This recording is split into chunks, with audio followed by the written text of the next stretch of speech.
नमस्कार आप सभी को, गुड आफ्टरनून। मेरा नाम नम्रता है, मैं नैदानिक मनोवैज्ञानिक हूँ विमेंस हॉस्पिटल नई दिल्ली से।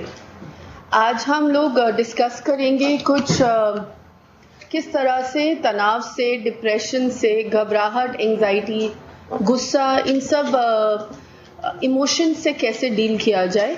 पिछले 2-3 दिनों से ये डिस्कशन जारी है, मैं उसी की कंटिन्यूएशन में आज आगे बढ़ूंगी आप लोगों के साथ।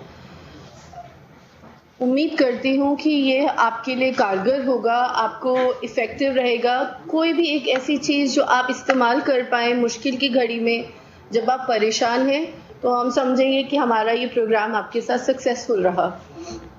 विश्व स्वास्थ्य संगठन के मुताबिक मानसिक स्वास्थ्य को परिभाषित करते हुए कहा गया है कि ये एक इंसान की मनोस्थिति है जिसमें वो अपनी सूझबूझ से काम कर सकते हैं, संयम से काम कर सकते हैं, प्रोडक्टिव रह सकते हैं, किसी को कंट्रीब्यूट कर सकते हैं, घर परिवार में एक खुशहाली से, एक चित मन से रह सकते हैं, अपने लिए और अपने आसपास वालों के लिए कंट्रीब्यूटरी और पीसफुल लाइफ जी सकते हैं। इसी को हम एक मानसिक स्वास्थ्य का लक्षण समझते हैं, इसका मिला जुला रूप। मेंटल हेल्थ में कोई एक एलिमेंट नहीं है, बहुत सारी चीज़ें मिलके हम इस निष्कर्ष पे पहुंचते हैं कि कोई एक इंसान मानसिक रूप से स्वस्थ है। इसी समय में एक बहुत ज़रूरी चीज़ कहना चाहूँगी कि हमारा शारीरिक स्वास्थ्य या हमारा स्वास्थ्य मानसिक स्वास्थ्य के बिना अधूरा है, पूरा नहीं है। तो मानसिक स्वास्थ्य के बिना स्वास्थ्य मुश्किल है अचीव करना। उदाहरण के तौर पे अगर हम लोग स्क्रीन से कनेक्ट हो रहे हैं, तो ये स्क्रीन तो चल रही है, पर स्क्रीन को चलाने वाला पीछे हमारा जो हार्डवेयर है वो हमारा ब्रेन है, और जो ये सॉफ्टवेयर के थ्रू हम लोग कनेक्ट हो रहे हैं वो हमारा मन है। तो सॉफ्टवेयर के बिना हार्डवेयर और हार्डवेयर के बिना सॉफ्टवेयर काम तो नहीं करेगा। दोनों का आपस में समावेश, एक साथ चलना बहुत ज़रूरी है किसी भी चीज़ के सक्सेस के लिए, स्मूथ चलने के लिए। इसी तरह से हमारी तबीयत की, हमारे मानसिक स्वास्थ्य के लिए ज़रूरी है ये चीज़। सोचना, समझना, लाइफ की डेली परिस्थितियों से उभर के उठना। बीच में कभी कभी हम हताश भी महसूस करेंगे, कोई चीज़ होगी जो हमारे लिए बहुत बड़ी होगी, लेकिन उन सब चीज़ों को लेके चलना अपने आप में ये एक अच्छा इंडिकेशन है हमारे मानसिक स्वास्थ्य का। ये आप प्लीज समझिएगा कि कभी भी ऐसा नहीं है कि हम एकदम परफेक्ट है, सब कुछ स्मूथ चल रहा है, हमारे को कोई चीज़ असर नहीं करेगी, इफेक्ट नहीं करेगी, वो मानसिक स्वास्थ्य नहीं है। वो भी अपने आप में एक त्रुटि है, अपने आप में एक बहुत नॉर्मल चीज़ नहीं होगी अगर हमारे पे ना खुशी ना गम, किसी चीज़ का असर नहीं हो रहा है। हम प्रोडक्टिवली काम कर रहे हैं और घर वालों से दूर रहते हैं, वो भी मानसिक स्वास्थ्य नहीं है कि भैया नहीं, हमें घर पे किसी से बात नहीं करनी, बात करते ही टेंशन होने लगती है तो हम अपने आप को अपने अंदर अलग कर ले। उसमें भी कुछ है कि हमें समझना होगा या किसी से बात करनी होगी, क्या कुछ ऐसा है जो ठीक नहीं है जिसकी वजह से मैं चीज़ें अवॉइड कर रहा हूँ या कर रही हूँ। मेंटल हेल्थ, मेंटल इलनेस, इसमें 3 चीज़ों का हम कंपोनेंट्स बोलते हैं जो बहुत ज़रूरी हैं, जो हमें किसी भी इंसान के बारे में समझने में हेल्प करते हैं। उनकी फीलिंग्स, उनके थॉट्स, उनकी सोच और उनकी एक्शंस, उनका बिहेवियर, वो कैसे बर्ताव कर रहे हैं। तो कॉग्निशन, एफेक्ट, बिहेवियर। सरल भाषा में मैं रिपीट करूंगी, मेरा मन, मेरी सोच और मैं क्या हरकत, क्या चीज़ें कर रही हूँ या कर रहा हूँ, उससे मानसिक स्वास्थ्य या मानसिक लक्षणों का पता चलता है, मानसिक रोग का पता चलता है। स्ट्रेस एक ऐसी चीज़ है जो आपको, मुझको, हम सभी को होगी। और अगर मैं WHO के अकॉर्डिंग आपसे शेयर करूं, ये मैंने एक रिसर्च पढ़ी थी, आज से कम 20-22 साल हो चुके हैं जब ये रिसर्च पहली बार या उसकी दूसरे बार में रिपीट हुई थी, कि हम सभी ने कभी ना कभी एटलीस्ट एक बारी में स्ट्रेस को महसूस किया होगा, घबराहट को, डिप्रेशन के सिम्टम्स को। हर व्यक्ति ने अपनी लाइफ टाइम में एक बार महसूस किया है। तो कोई ऐसी चीज नहीं है कि कोई एबनॉर्मल है या किसी को अगर कोई मानसिक रोग की शिकायत है या कोई सिम्टम्स है उसमें कोई त्रुटि है या उसमें कोई कमी है, पर ये एक्चुअली नॉर्मल है। तो इसको हम अलग से अपने आप को ना खड़ा माने इस चीज में। अगर मैं तनाव पे, स्ट्रेस में वापस फोकस करूं तो एक इसका असर हमारे मन पे और हमारे शरीर दोनों पे पता चलता है। सांस उखड़ना, घबराहट होना, पसीना आना, हाथ हमारे पसीने वाले हो जाना, ऐसा लगना कि मेरी धड़कन बढ़ी हुई है, या अगर हम सैड होते हैं, उदास होते हैं तो भूख ना लगना, नींद ना ठीक से आना, छोटी छोटी चीजों का बड़ा असर हम पे होना, ये सब इसी चीज के लक्षण है कि हम अंदर से परेशान हैं और हमें इसको किसी से डिस्कस करना चाहिए। हर व्यक्ति इन सिचुएशंस को अलग अलग परसीव करता है, अलग अलग महसूस करता है। तो कोई तो अभी हाल ही में किसी का एक्सीडेंट हुआ और उस इंसान ने कल ही जॉब ज्वाइन कर लिया, उसको कोई फर्क नहीं पड़ा, हम ये सब सेम ही अलग सबसे एक्सपेक्ट करने लगे, वो हमारी कमी होगी। क्योंकि हर एक का रिस्पॉन्स, हर एक का नजरिया, हर एक का सिस्टम, मन और चित्त अलग है, दिमाग अलग है, हर एक पे इफेक्ट सेम चीज का अलग हो सकता है। पर कोई भी तनाव लंबे समय तक अगर चलता है तो उसका असर एक इंसान पे डिप्रेशन के रूप में, लगातार बने हुए चिड़चिड़ापन के रूप में, घबराहट के रूप में, गुस्से के रूप में तब्दील होके उनके साथ उनकी रोजमर्रा की जिंदगी में उन्हें तंग कर सकता है। इसे हम बोलते हैं क्रॉनिक स्ट्रेस। जैसे कि आप देख पा रहे हैं, क्रॉनिक स्ट्रेस बहुत सारी तरीकों से हमारी लाइफ में हावी होता है। अलग अलग परसेंटेजेस आप सामने देख सकते हैं। सबसे बड़ा, लेकिन अगर आप इस गोले में भाग देखेंगे तो वो वर्कलोड रिलेटेड स्ट्रेस है जो 46% आ रहा है। और पीपल रिलेटेड इश्यूज, हमारे आसपास के परिजन, चाहे वो परिवार वाले भी होते हैं, इनसिक्योरिटीज होती है लोगों से, रिश्तेदारों से, रिश्ते की हायरार्की की, जॉब सिचुएशन में, ये सब भी इसी में ऐड हो जाता है। ये 28% के आसपास है।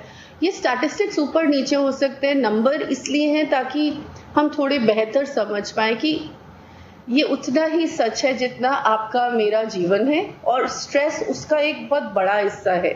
अवॉइड करना मुश्किल है, बेटर है हम इसके लिए सोल्यूशन निकालें। इंडिविजुअल डिफरेंसेस, जैसे मैंने अभी शेयर किया कि मेरे या आपके किसी परिजन के या आपके अपने में एक सिचुएशन को डील करने में फर्क होगा। गुस्सा, चिड़चिड़ापन बहुत बड़ा हिस्सा है हमारी हर रोज की जिंदगी का, और अपने आप में अगर गुस्सा देखा जाए तो एक अच्छा और या एक जरूरी इमोशन है। गुस्सा और एंगर और अग्रेशन दोनों में फर्क होता है। मैं अपने हित के लिए अगर खड़ी हो रही हूँ वो कोई गलत चीज नहीं है, मैं अपने हित के लिए अगर बोल रही हूँ वो अच्छी बात है, मैं गलत और सही में अगर डिफरेंस समझ पा रही हूँ वो बहुत जरूरी है। और अगर इन्हीं चीजों के लिए मैं उठ के खड़े होके बात कर रही हूँ, सामने वाले को बता रही हूँ, तो वो अच्छी चीज है। लेकिन अगर यही गुस्सा या मेरे अपने अंदर नुकसान कर रहा है या मेरे आसपास वालों का नुकसान कर रहा है, लड़ाई में, लड़ाई झगड़े में, तोड़ फोड़ में, मार धाड़ में, किसी भी और तरह की नुकसान करने वाली चीज का रूप ले ले, उसको हम अग्रेशन बोलते हैं। और उसका हमें ध्यान रखना है कि वो उस सिचुएशन से पहुंचने तक, यहां से वहां पहुंचने तक हमें उसका हल निकालना जरूरी है। तो गुस्सा और गुस्सा निकालना दोनों में फर्क है। गुस्सा कैसे आगे सामने रखना है, कम्युनिकेट कैसे करना है, वो हमें सीखना होगा। उसको हम असर्टिवनेस बोलते हैं। कोई क्राइसिस है, घर परिवार में कोई दिक्कत है, बटालियन में, सीनियर जूनियर में कोई दिक्कत है, वो समझा जाता है और उससे गुस्सा आना नेचुरल है। कोई फाइनेंशियल प्रॉब्लम है, कोई छुट्टी ना मिलने की दिक्कत आ रही है, तबीयत खराब हो रही है, उस सब पे भी गुस्सा, चिड़चिड़ापन, उदास होना नेचुरल है। पर यही गुस्सा अगर और रूप लेने लगे जिससे आपका या आपके आसपास वालों का नुकसान हो सकता है, उसका हमें उस स्टेज तक पहुंचने तक हल निकालना है।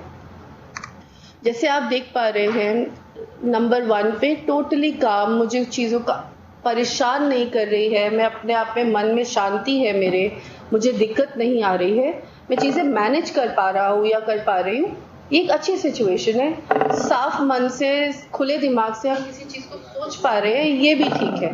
पर जैसे जैसे जैसे चीज़ें लंबी होती है, हम लोग सोचते हैं चीज़ को इग्नोर कर दे, ज़्यादा सोचे नहीं, ठीक हो जाएगा, हम चीज़ों को अवॉइड कर रहे हैं फेस करने में। आज नहीं तो कल वो बढ़ते बढ़ते गुस्सा बढ़ जाता है और हावी होने लगता है हम पे।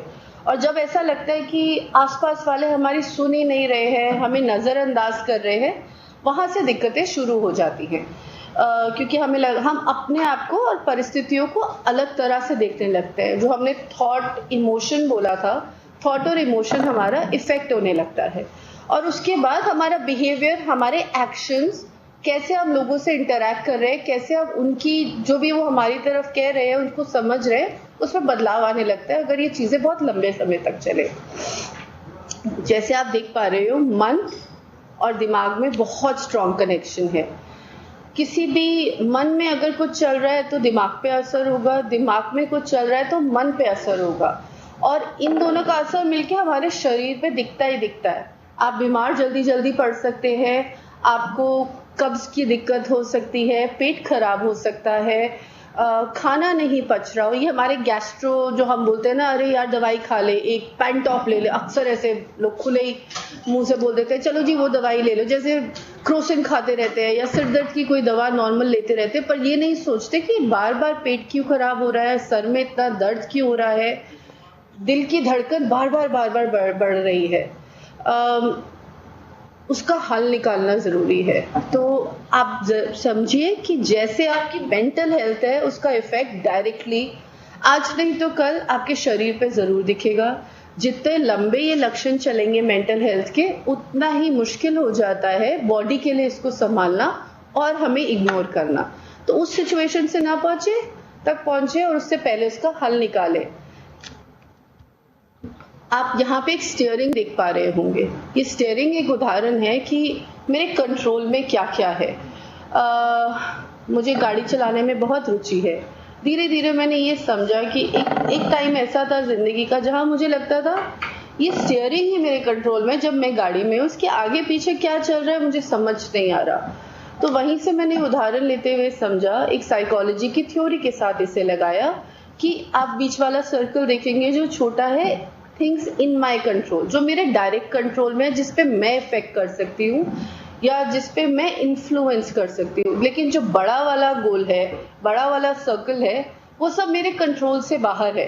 मतलब मेरी गाड़ी और मेरी स्टीयरिंग मेरे हाथ में है। आगे पीछे वाले गाड़ी कैसे चला रहे हैं, रेड लाइट पे रुक रहे हैं या नहीं, पीछे वाले ने ब्रेक मारी या नहीं, ये मैं नहीं देख सकती। मैं अपनी गाड़ी को संयम में चला सकती हूँ।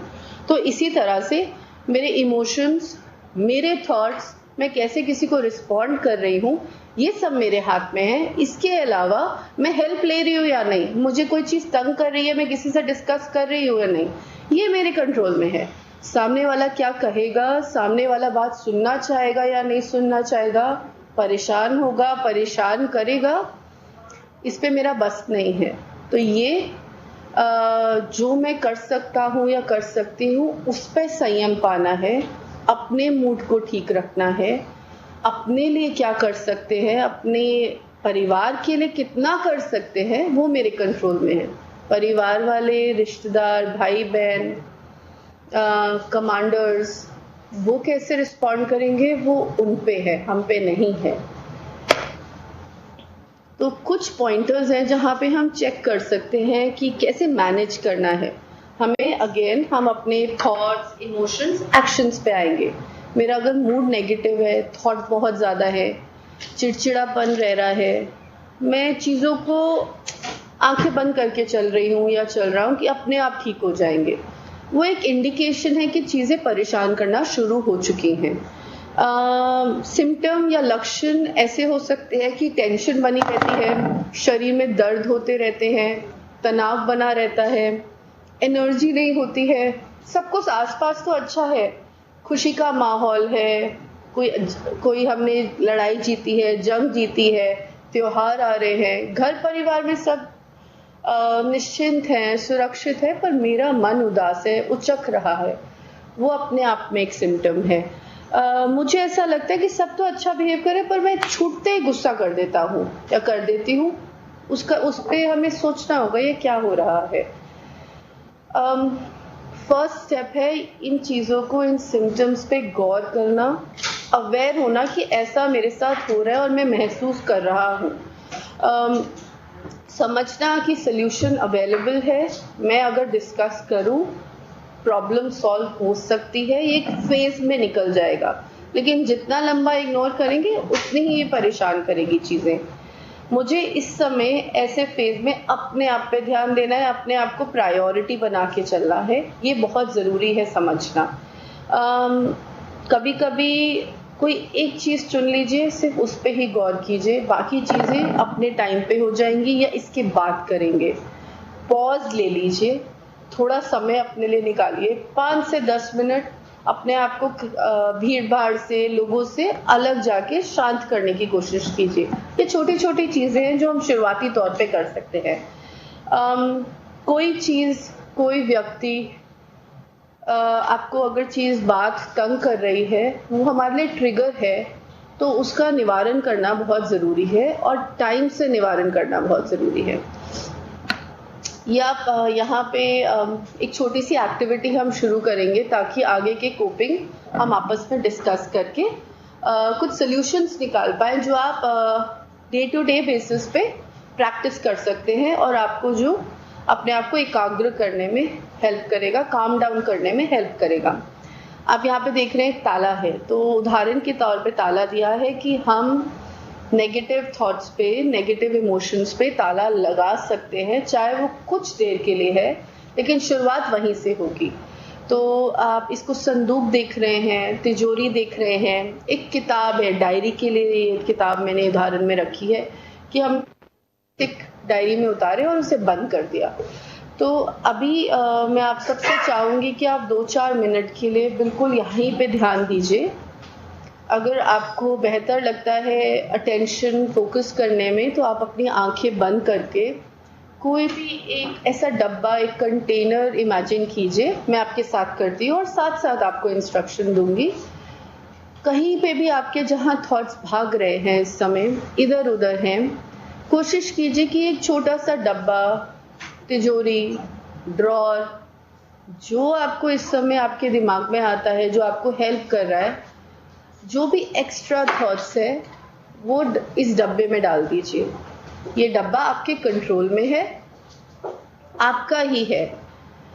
ये सेफ केस है, कहीं नहीं जाएंगे आपके थॉट्स।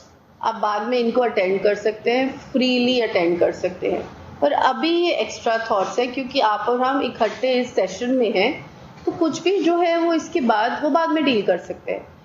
अभी जेंटली, स्लोली कोशिश कीजिए ये एक्स्ट्रा थॉट्स को इस डब्बे में रख दीजिए और साइड कर दीजिए। आप इस पे चाबी लगा सकते हैं, टेप लगा सकते हैं, इसका ढक्कन बंद कर सकते हैं और इसको साइड कर दीजिए। ये डब्बा आपके पास है, सुरक्षित है। अगर ज़रूरत होगी सेशन के बाद आप इसको वापस खोल के उन थॉट्स को देख सकते हैं। अभी तो हमें ज़रूरत नहीं है, ये आप भी जानते हैं और मैं भी। ठीक है, आप थोड़ा सा टाइम ले लीजिए। लड़ना नहीं है इन थॉट्स से, बस समझना है कि हम इनको साइड कर रहे हैं अपना फोकस इस सेशन पे लाने के लिए। ये उदाहरण के तौर पे है कि अभी हम प्रायोरिटाइज कर रहे हैं, किसी एक चीज़ को चुन रहे हैं जो ये सेशन है इस समय, और इन थॉट्स को पॉज कर रहे हैं। ठीक है, उम्मीद करती हूँ आप लोग ये कर पाए हैं। अभी हम नेक्स्ट स्टेप की तरफ जाते हैं। ये डब्बा, ये कंटेनर सेफ केस एक उदाहरण है पॉज होने का, स्लो डाउन होने का, अभी में फोकस करने का, हियर एंड नाउ में। तो हम अपने श्वास पे इस समय गौर करेंगे। अपने नाक से सांस अंदर लेनी है, बहुत जेंटली, हल्के से, और मुंह से छोड़नी है, बहुत जेंटली और स्लोली। नाक से सांस अंदर लेनी है और मुंह से छोड़नी है, जिससे आप फूंक अपने फेफड़ों में, अपने लंग्स से बाहर फेंक रहे हैं।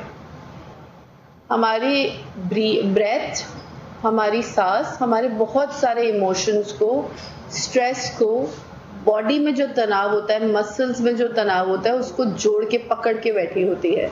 तो जैसे जैसे हम अपने श्वास पे काम करेंगे, स्ट्रेस पे भी वर्क होगा और आपको इजी फील होने लगेगा, घबराहट आसान हो जाएगी, आप बेहतर महसूस करेंगे। तो कुछ मिनट के लिए अभी कोशिश करते हैं ये एक्टिविटी को साथ में करने का। Slowly and gently breathe in through your nose and exhale through your mouth. जैसे बच्चे मुंह से फूंक छोड़ते हैं, वैसे थोड़ी लंबी और आराम से, प्रेशर नहीं डालने की जरूरत है, सांस मुंह से छोड़िए। इनहेल, सांस अंदर लीजिए नाक से, आराम से, कोई जल्दी नहीं है, कहीं नहीं जाना है, इसी पे गौर करना है। और मुंह से छोड़िए, धीरे और लंबी सांस।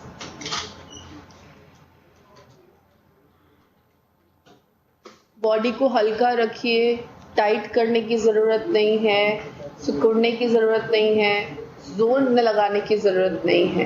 हम अभी योगा का कोई आंसर नहीं कर रहे हैं, हम अपनी ब्रेथ को, ब्रीदिंग को रेगुलेट कर रहे हैं बेहतर और हल्का महसूस करने के लिए।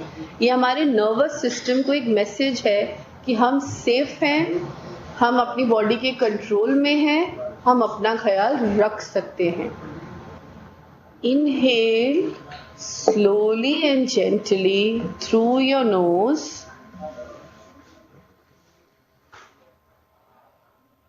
Exhale through the mouth.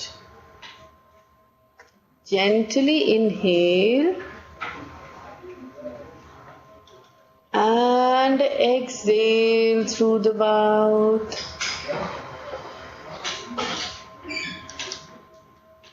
एक और बार करते हैं। इनहेल, सांस अंदर लीजिए, रोकने की जरूरत नहीं है, डायरेक्ट एक्सहेल। आशा करती हूँ आपको इससे थोड़ा सा हल्का, थोड़ा सा अलग तसल्ली महसूस हो रही होगी। या आप कहीं पे भी किसी भी समय कर सकते हैं, इसके लिए कोई डूज या डोंट्स नहीं है, कोई भी ऐसी चीज नहीं है जो ये नुकसान करेगी। आप खड़े हैं, बैठे हैं, बेड पे हैं, किसी भी समय इसको कर सकते हैं। कुछ और चीजें जो आप डेली लाइफ में कर सकते हैं, कोई प्लेजेंट म्यूजिक सुनना, कोई गजल सुनना, किसी भी तरह की धुन जो आपको अच्छा महसूस कराती है वो चला लेना।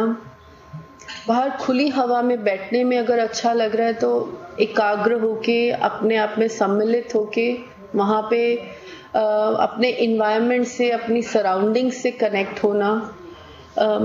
एक्सरसाइज और योगा तो हम सभी जानते हैं कि हमें स्ट्रेस से डील करने में हेल्प करती है, उसका अपना ही पॉजिटिव इफेक्ट है। तो ये सब चीजें हम कभी भी कर सकते हैं। नेक्स्ट मैं एक छोटा सा स्टेप ऐड करना चाहूंगी, लेकिन छोटा है पर बहुत इफेक्टिव है। मैं इसको मैजिक स्टेप समझती हूँ, मैं आपके साथ शेयर करना चाहूंगी। आप प्रैक्टिस करके देखिएगा, उम्मीद करती हूँ हेल्प करेगा।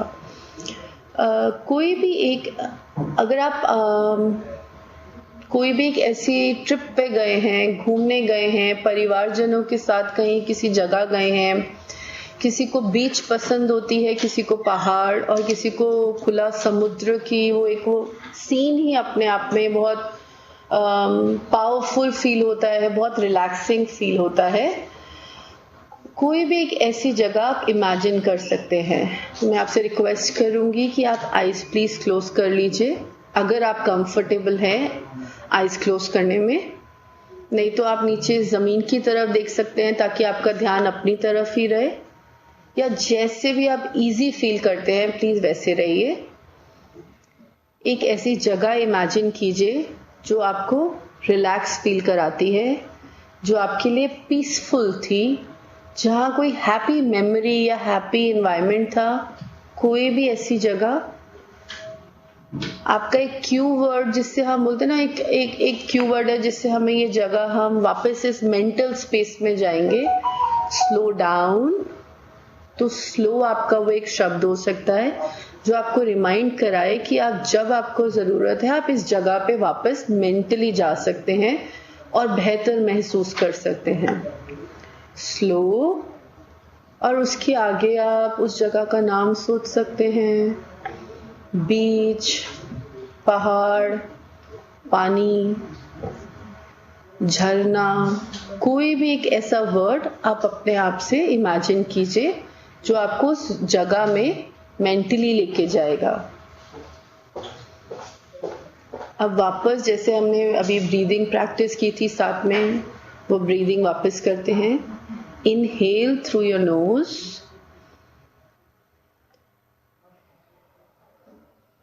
exhale through your mouth.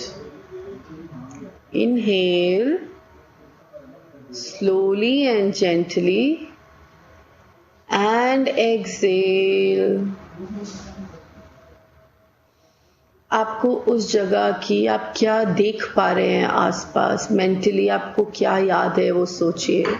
वहाँ की लाइट, वहाँ के कलर्स, आसपास क्या था, पानी है या रेत है, आप क्या सुन पा रहे हैं, आप क्या देख पा रहे हैं, किसी तरह की खुशबू,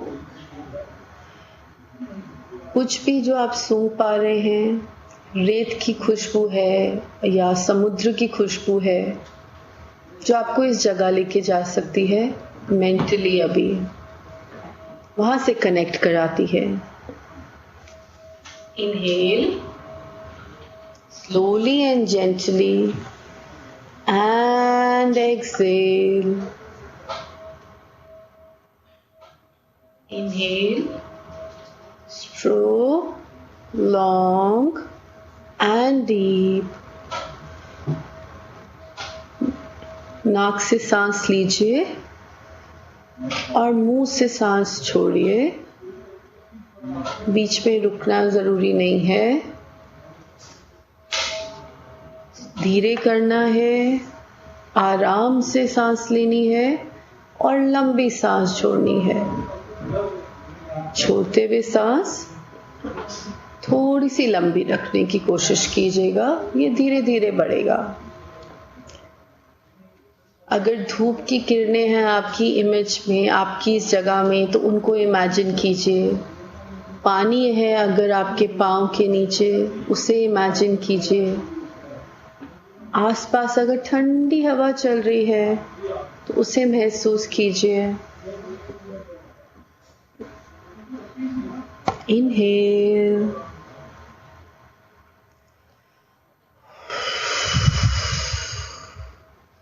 एंड एक्सेल।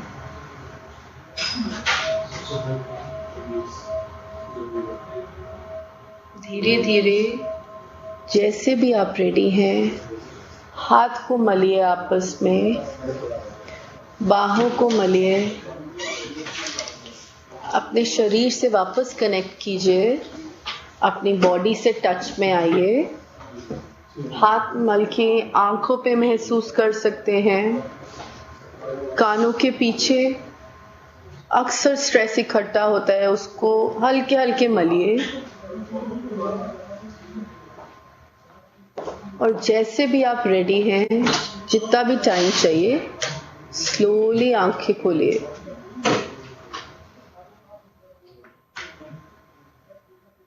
मैंने ये नोटिस किया है कि मैं जब भी किसी समुद्र के पास होती हूँ तो कोई बाउंड्री नहीं है और बहुत ही बड़ा खुला सीन है, कोई बीच में कोई ऐसी जगह नहीं है जो मेरी विजन को रोक रही है, मुझे बहुत रिलैक्स फील होता है।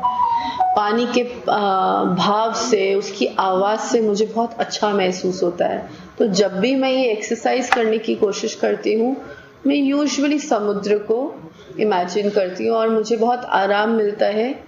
इस ब्रीदिंग प्रैक्टिस के बाद, इस पीसफुल सेफ स्पेस के बाद मुझे पावरफुल फील होता है, रिलैक्स फील होता है और सेंटर्ड फील होता है। मैं अपने आप को, थॉट्स को क्लियर समझ पा रही होती हूँ, अपने इमोशंस को डील कर पाती हूँ। उम्मीद करती हूँ कि आपको भी हेल्प होगी। थोड़ी सी और कुछ टिप्स हैं जो अपना ख्याल रखने में हमें हेल्प करेंगी। हम सबको मालूम है, लेकिन जब हम परेशान होते हैं तो हम ये छोटी छोटी चीज़ें भी भूल जाते हैं। टाइम से सोना, टाइम से जागना, खाना खाना, कभी कभी सिर्फ अपना ख्याल रखने के लिए खाना खाना होता है। भूख नहीं भी लग रही तब भी खाना खाना चाहिए, नहीं तो बॉडी में एनर्जी नहीं रहेगी, रोग जल्दी जल्दी पकड़ेंगे, बीमार और हम पड़ सकते हैं। कॉफ़ी, अल्कोहल और भी कोई नशीली पदार्थ किसी भी तरह की, इस पे रोक रखना, कंट्रोल रखना। अगर लेना पसंद है आपको तो नपातुला लेना, उतना ही जितना शायद जिसमें मैं इंजॉय कर रहा हूँ या कर रही हूँ, और उसके बाद उसका नेगेटिव इफेक्ट फील नहीं हो रहा है, मुझे बुरा महसूस नहीं हो रहा है, मुझे घबराहट नहीं बढ़ रही है, मैं परेशान फील नहीं कर रही हूँ। और हर रोज कुछ समय अपनी नॉर्मल सराउंडिंग से एक अलग जगह में जाना। चेंज जरूरी होता है, एक ही जगह पे बहुत समय नहीं बिताना, बट थोड़ा जगह चेंज करना। और लोगों से बात करना। कोई अगर परेशानी है उससे जूझने के लिए अपने किसी सीनियर से, किसी परिजन से जिस पे आपको विश्वास है, उससे खुल के बात करना। पास में कोई डॉक्टर है तो बताना कि मैं इनसे बात करना चाहता हूँ, कंसल्ट करना चाहता हूँ, मुझे ज़रूरत है। बहुत बार ऐसा होता है कि हम अपने पर्सनल बातें किसी को नहीं बताना चाहते, लेकिन किसी प्रोफेशनल को बताना और किसी दोस्त यार को बताना या परिवार को बताना, उसमें फ़र्क है। तो प्लीज़ हेल्प लीजिए और टाइम से हेल्प लीजिए। आज में कनेक्टेड रहना ये बहुत ज़रूरी है। जैसे मैंने शेयर किया आपसे, प्रोफेशनल से बात कीजिए। डॉक्टर हैं, साइकाइट्रिस्ट हैं, क्लिनिकल साइकोलॉजिस्ट हैं, कोई काउंसलर ही हो, जाके बात कीजिए।